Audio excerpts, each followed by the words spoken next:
For our next speaker, we're very fortunate to have John Rowat, who is from the International Atomic Energy Agency, who is joining us from Vienna to talk about the IAEA activities on safety assessment and radioactive waste management. John, thank you very much for being with us. Thank you very much, David. I'm going to give you a little different style of talk than you just had from Martin. A little bit of background about myself and what we do at the agency. It's going to be a general talk, so it'll be certainly a little more broad shooting than you would get when we talk about specialist items. My purpose is to give you an overview of what the agency does and really to get you interested in the work that the IAEA does, because there are at least, when I'm looking around the room here and I see at least 5 people who've contributed to IAEA work. And my role at the agency, I'm what's called the scientific secretary. So everybody who works there is basically on the secretariat. And our programs live and survive and thrive through the contributions of really people in the member states where there is a lot of expertise. So I'll have a few things to say about, maybe specifically about performance assessment this morning. But mainly I'm going to talk about the agency's safety standards program, what we do in developing safety standards, and quite a few people here, including the previous speaker, have been involved and are involved with helping us develop safety standards, and a little bit about our role as an organization that does development work, because that's primarily what we are. Once you set aside the inspections aspect of the IAEA, we're largely just another UN development organization, and that takes us to a lot of interesting places, and we get to use quite a few of the people here. A couple of people here have been off on exotic locations, sleeping in a yurt in Mongolia, or maybe in something that resembles a hotel in Tajikistan or down in Tanzania or someplace. All of those places I've been. So anyway, let me roll. I have way too many slides here, by the way. I think I have 46 or 42 slides, but I'll talk at about 3 times the speed that Martin was going, so we'll get through them fast enough. Okay, the first thing I'll talk about is about the mission of the agency, in particular what it means for waste. And I refer back to the statute. That's the document that nobody ever reads when they go to the IAEA. It's right on our website, but I bet you if you asked anybody at the agency, perhaps 1 out of 1,000 would ever bother looking at the statute. I'll go through the standards in pretty good detail, what we're doing in particular in the waste disposal standards. How they're applied, that's a little bit about what people do in the member states and how we make use of them. Some emerging themes, this will touch upon some of the things that are probably going to be the subject of this meeting. A little bit about our projects that we have ongoing right now, and just a couple of upcoming events. But for the statute, we're mandated or authorized to establish standards of safety for protection of health and minimization of danger to life and property, which Martin mentioned there a few minutes ago, and to provide for the application of these standards. So we're supposed to make the standards and provide for their application. The other important part, I think, of our mandate is that we have to bear in mind the special needs of the underdeveloped areas of the world. Now, this is a 1957 document, so that's when basically this text was written, outlining the mission of the agency was make standards, apply them, and be aware of the special needs of people in the less developed parts of the world. And the other important part of our mandate, and this is something we do all the time when we come out to a meeting like this, or when you come to Vienna, or when you participate in one of our missions, is exchange of information amongst members. And really that's code for saying developed countries transferring knowledge to less developed countries. That's what it basically comes down for. And the odd time, when you come to a meeting and you meet people from the club of, say, the NEA club or the OECD club, there's also an exchange of information. This is a little bit of historical perspective on the agency. The program, when the organization started, was 1957. And one of the first safety series, which I think has now been withdrawn, was disposal of waste in the sea, no longer popular after the London Convention of 1970. Then we had the first one on disposal in the ground in 1965. Underground disposal became accepted pretty much universally around 1970. We established one of these technical review committees on underground disposal as far back as 78.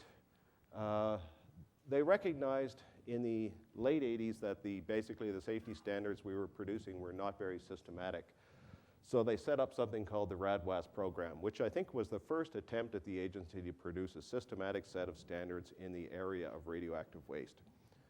And they were aided by a committee called INWAC. It doesn't exist anymore because I'll show you later. It's been replaced by another structure today. And in 1999, you had probably one of the first safety series on underground disposal of radioactive waste. Then you had some guides, which is kind of logical, that were published on siting that appeared in 1994. That's the first step you're going to do when you're developing a facility, so they published these siting guides early. And finally, in 1996, it took them a long time, they established the Department of Nuclear Safety, which became a few years ago the Department of Nuclear Safety and Security. And this department was formed in the aftermath of the Chernobyl accident.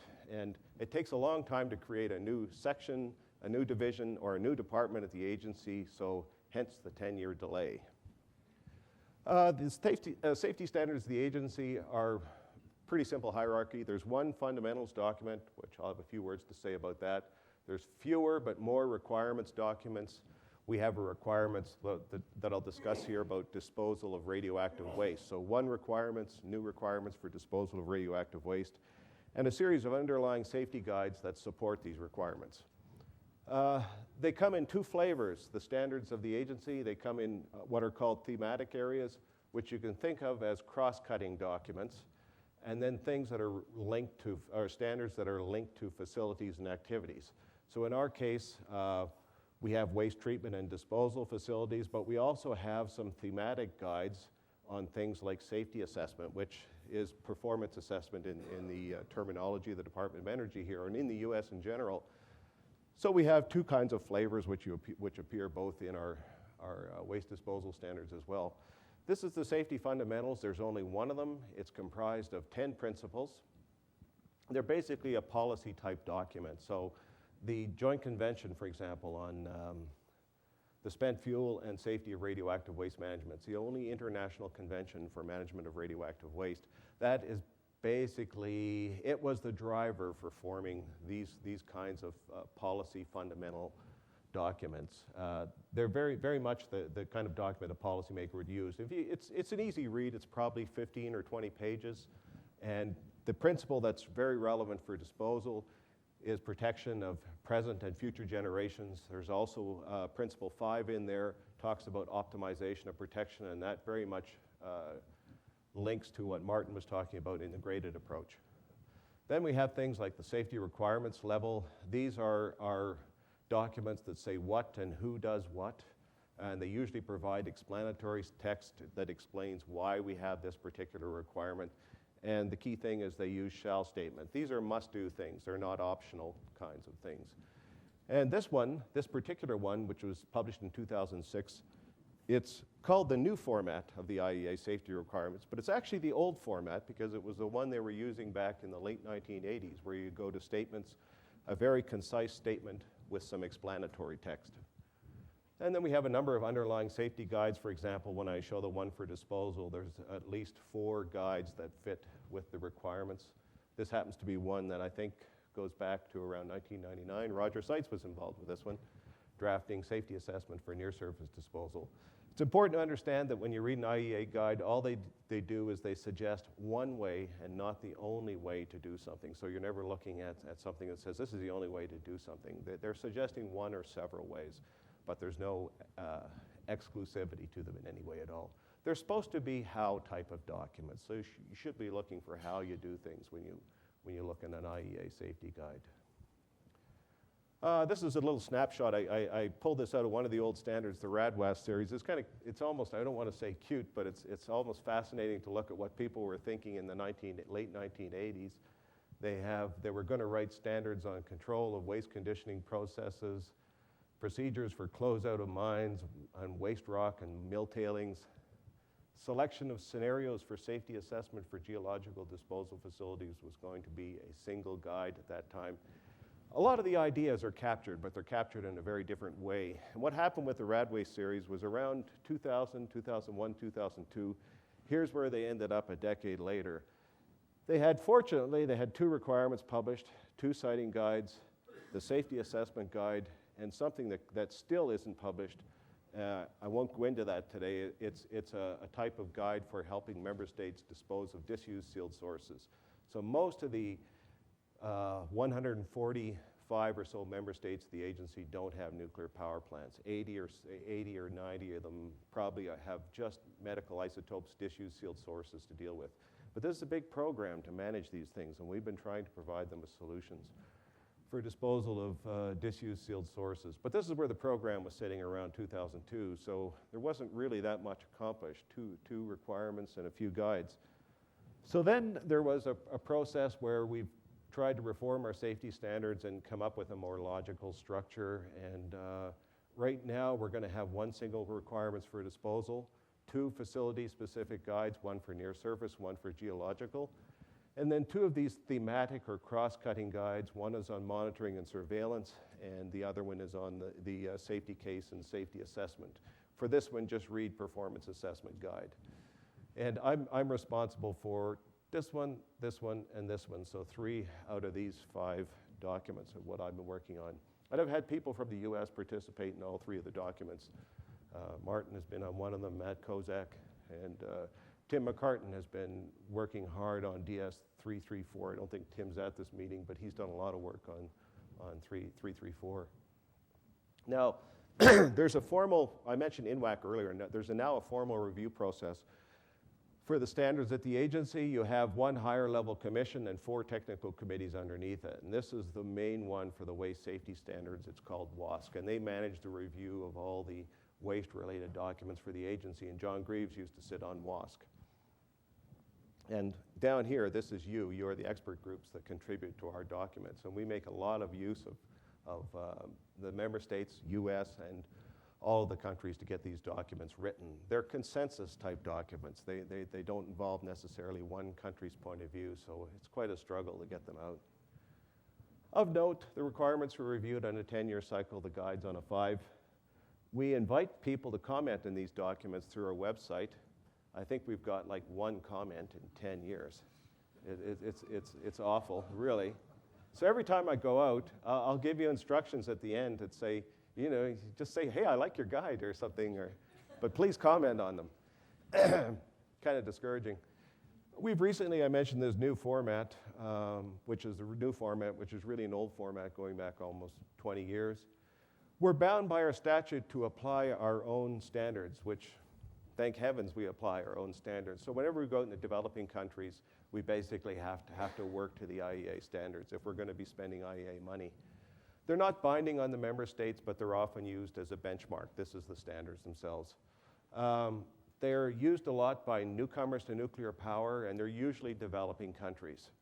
And you know, you can see some of the things we'll do, like peer reviews, and these happen to be things that I was involved with. We went up and did a peer review in Lithuania, for example, and used the IAEA standards. And this was a fun review because we were 700 meters from the border with Belarus, and guess which direction the groundwater flowed?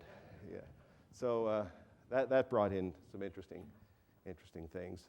We had people from Asian countries, in particular Pakistan. We were working on getting a national policy and strategy for radioactive waste in Pakistan. That's a challenge.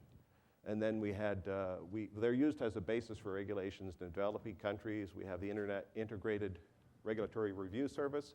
This is where we go around and poke our noses in what regulators are doing and try and give regulators an evaluation of their services.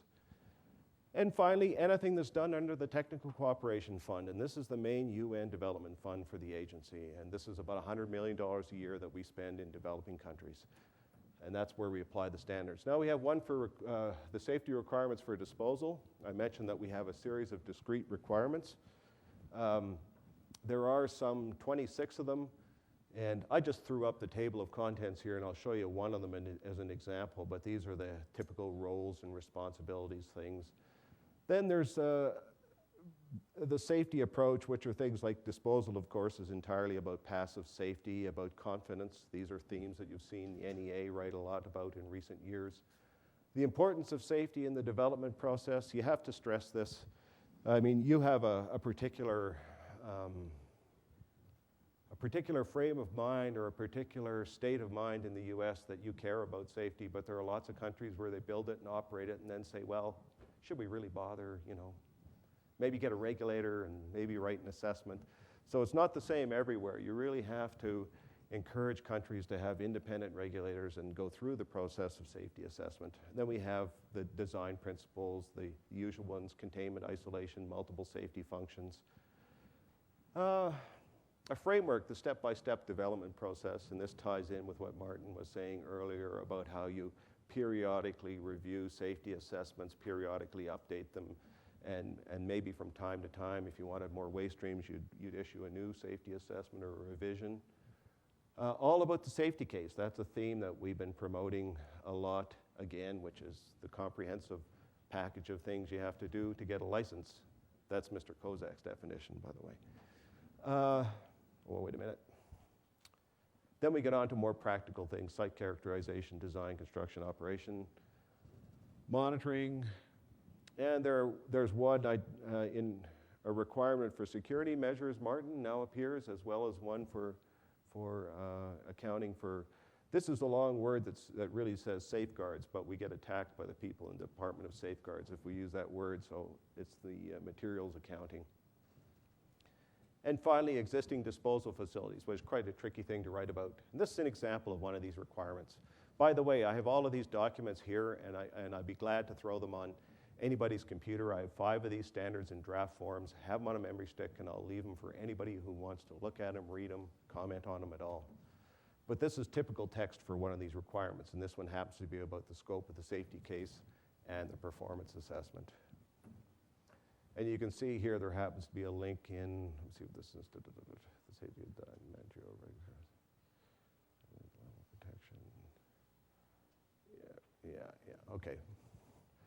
334 is a guide for geological disposal. This is an overview of the table of contents. Basically, it mirrors the requirements document. The way we're writing these standards now is we're trying to write and address requirement by requirement what's required. So the contents in this guide for geological disposal just mirrors the requirements document. We have introduced a couple of figures for timelines. This is one that talks about the timeline for development of a geological disposal facility. It's built around decision points. That's really the main driver for writing the figure, and it's to give people an overview of what the commitment to going to geological disposal actually means. And we had a lot of questions when we were developing this guide. It's not yet published, and it's still under development, about the distinction between siting, site selection, site characterization. All of these activities are rather blurred, so we were trying to introduce a figure showing how you proceed from a very early stage in siting to selection of a site and then detailed characterization of a site. This is typical for member state feedback on a safety guide. We send it out to member states. This is one of the steps in the approvals process. We got back 229 comments. You can see all the countries, including our colleagues in the waste technology section. So we had 16 sets of comments that we addressed, 229 comments. I had Tim McCartan come over to help me address these comments in this guide. The kind of things, most of them are editorial, but there are some substantial changes. And the editorial ones people tend to dismiss them, but they're really important to remember that the people who read these documents are not like you. They're people who have English as a second language. And if you ever want to test your writing, give an English language document to a series of translators and have them translated into the 6 official languages of the United Nations: Chinese, Arabic, French,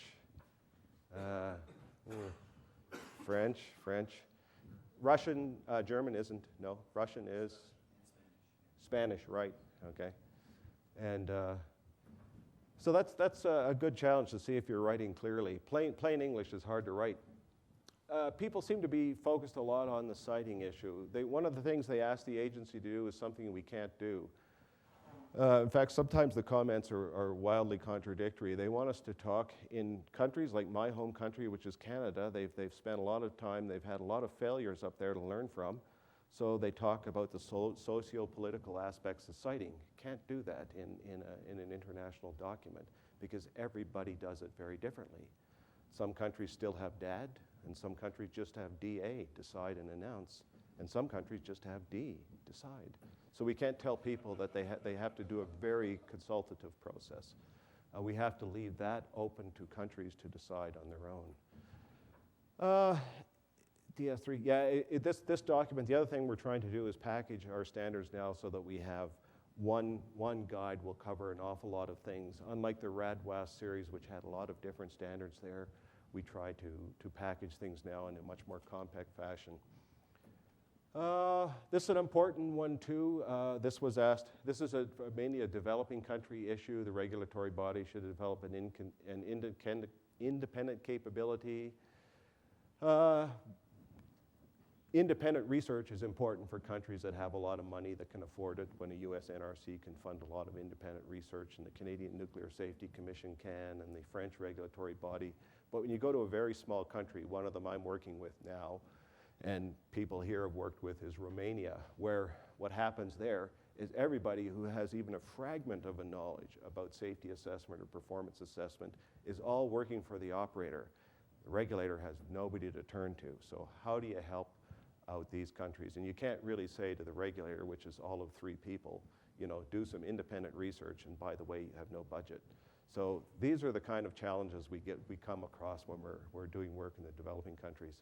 This is the one that Martin's been working on, the safety guide for near surface disposal. This is just a quick overview of the comments, or the contents, and it follows the, again, it follows the requirements. And this is, we had a round of review from the Safety Standards Committee.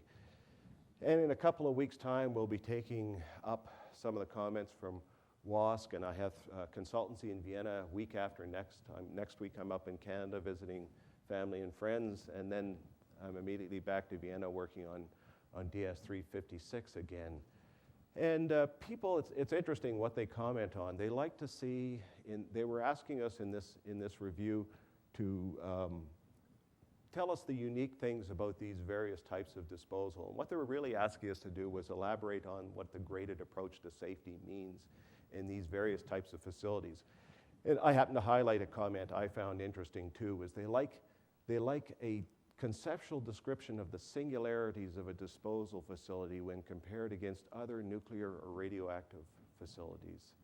And this is one of the things that we're going to have to broaden our focus in writing this guide, because people who come at this are often from they're not as experienced as you are. They'll be, for example, I'll pull up Romania again.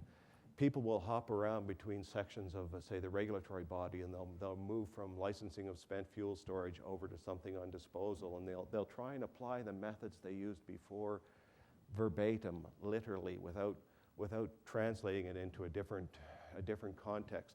So this is something that we're going to try and work into these standards. And they want some more examples of conceptual design for typical near-surface facilities. Some of the emerging themes, the agency's been pushing a lot for national policy and strategy for radioactive waste management in the last 3-5 years. And this is to support the Joint Convention, but it's to get countries thinking about the long-term management of their waste. This is an important issue, is that there is a long-term plan, even if it's just a plan, but it's to get it on the horizon of policymakers and make policymakers aware in these countries that they have long-term liabilities to take care of. Retrievability is a funny thing. The Germans are terrified of it because they're using salt and everything closes up, and they don't want any talk of retrievability because their waste can't be retrieved. The French have made it national law that retrievability is required. So what we end up doing is writing things like, would have to be assured that any such provision would have no, this is quite a mouthful, but no adverse effect on safety. So build it in if you want, but it can't affect safety. Safety case, this is another theme that's come in. I call it an emerging theme. It's been around for a while, but things go into the agency standards very late in the day after they've been worked out in the member states largely. And I think here is the recognition in the discussion of the safety case that it allows for the identification of areas of uncertainty on which attention needs to be focused, recognizing the value of the safety case as a tool for this. This one is, there's even a bit of humor in these standards at times. They seem very dry, but I find humorous things in them. This one is, experience to date in selecting sites for disposal facilities has shown that the acceptance of a disposal facility by a broad range of stakeholders depends on a number of factors. That means problems with the public. and the detailed consideration of such processes is, however, beyond the scope of this publication. We're running away from it. But we can't address this in international documents. The graded approach to safety, it's right in the fundamental principles. I have a little project that I was supposed to start 2 years ago. I got my management's blessing to proceed with it. I wanted to write almost a white paper on what the graded approach to waste safety actually means. I think it's a lot more subtle concept. I think people throw it around. Every document the agency produces today has something about the graded approach to safety, but I think it's a much, much more subtle concept than people think it is. Safety functions, these are our friends in Belgium and France have been pushing hard to get this notion, which I think comes from the reactor safety, into the waste safety standards, and this is the idea of breaking a disposal system down into its safety functions and seeing if they complement each other, the multi-barrier process, or if you had a particular failure where you'd have a domino effect and knock out a whole lot of safety functions, which is a good way of thinking. It's another nice way to look at a disposal system. So I think you're going to probably see more of this in the agency standards. What else here? We've got a couple of projects. Well, actually, we have a lot of projects, and they kind of come down into, these are called safety demonstration projects. The other ones are network-type projects, and these are largely run out of waste technology, and these are largely run out of waste safety. I'm involved with this one called PRISM, and a couple of people in the room here are involved with this as well. These are projects where we get people from developed countries, developed programs, and less developed countries together, and we try and produce. In the past, we've used test cases and had some spectacular flops trying to use real site test cases. They were very overambitious, and we tried to use generic test cases in the past. And this one here, we're recognizing how difficult it has been in the past, we're going to go with just experience-based learning, distilling the knowledge from other countries. And in the case of PRISM, we'll have 4 task groups. The lead one will be understanding the safety case. Then there's one on design, managing waste acceptance, and managing uncertainties, which there seems to be a consensus in most of the specialists out there that these are 4 pretty good themes to tackle in the year 2009 to 2012 if you're going to do a project on the safety assessment and safety case. This meeting was very ably chaired by one of your own, Ms. Christine Gellis. She did she can run a meeting. Did a very fine job of running our first PRISM meeting. PRISM happens to be the 4th in a series of these projects. Here's a couple of upcoming events we have. I'm trying to get US DOE interested in one on post-closure monitoring and surveillance of repositories. I'm co-organizing this with one other man at the agency and our colleagues at ANDRA, the French National Waste Management Agency. And what they've done is they put together a 2.5-day workshop. The first day is a typically French event, a lot of wine and celebration and things like that, nothing technical. We're basically winning over the public. The mayors of all the 40 little districts will give long, very interesting talks. And so that'll be happening. But the workshop should be quite interesting. We have 2.5 days, and I don't know if anybody's done a workshop, at least in the international scene, on this issue of post-closure monitoring and surveillance of repositories. So we're hoping to generate some interest in that and generate some interesting discussion there. And that's going to be, it's actually the 23rd to the 25th up in northern France.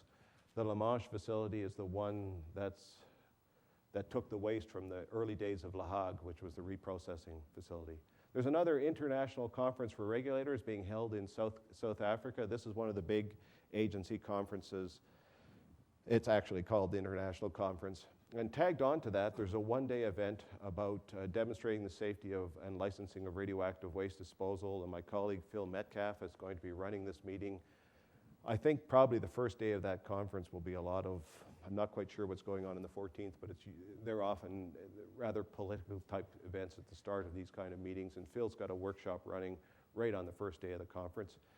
And finally, next year, if you're interested in spent fuel management issues, I'm the co-secretary for this, along with my colleagues in the Spent Fuel Division of Nuclear Energy, on International Conference on the Management of Spent Fuel, May 31st to June 3 next year in Vienna. This is a conference that the agency runs about every 5 years, 4 years. It used to be only on storage, but we're trying to broaden the meeting now to look at broader aspects of the fuel cycle, not just fuel storage. In other words, looking back at reprocessing and management strategies that involve more than just spent fuel handling. As I mentioned earlier, we've had underwhelming interest in terms of comments through our website, and these slides I think will be available to you as part of the workshop. So if you have any interest in looking at these documents, our standards, and any interest in copying or commenting on them, we'd be most grateful if you'd send us any of your views on these documents, and we will take them seriously and send you a response and maybe even address the comment you make. Anyway, thank you very much.